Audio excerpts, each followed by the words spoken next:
খাদিজা আক্তারের শারীরিক অবস্থার উন্নতি হয়েছে।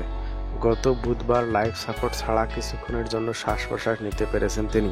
ডান হাত ও ডান পা নড়াচড়া করতে পারছেন, তবে এখন পর্যন্ত বাঁ পাশের কোনো নড়াচড়া দেখা যায়নি। গতকাল শুক্রবার সকালে তার লাইফ সাপোর্ট খুলে নেওয়া হয়। এরপর অনেকক্ষণ তিনি শ্বাস প্রশ্বাস নিতে পেরেছেন। 2-1 দিনের মধ্যে পুরোপুরি লাইফ সাপোর্ট খুলে দেওয়া সম্ভব হবে বলে চিকিৎসকরা জানিয়েছেন। গতকাল সন্ধ্যায় স্কয়ার হাসপাতালে চিকিৎসাধীন খাদিজাকে দেখতে যান স্বাস্থ্যমন্ত্রী নাসিম।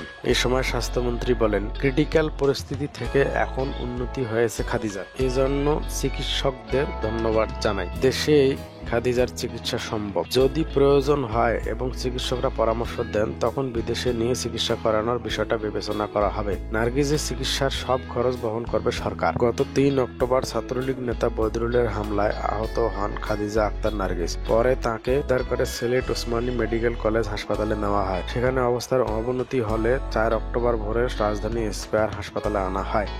ওই দিনই নার্গিসের অস্ত্রোপচার করা হয়। এদিকে খাদিজা আক্তার নার্গিসের ওপর হামলাকারীর সর্বোচ্চ শাস্তি ও দ্রুত বিচারের দাবিতে মানববন্ধন কর্মসূচি পালন করেছে সিলেট জেলা বিএনপি।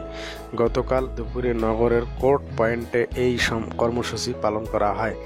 এই সময় খাদিজার পরিবার চাইলে বিনা খরচে দলের আইনজীবীদের পক্ষ থেকে সহায়তা দেওয়া ঘোষণা দেওয়া হয়। মানববন্ধনে জেলা বিএনপির বিভিন্ন অঙ্গ সংগঠন, উপজেলার শাখার নেতারা অংশ নেন।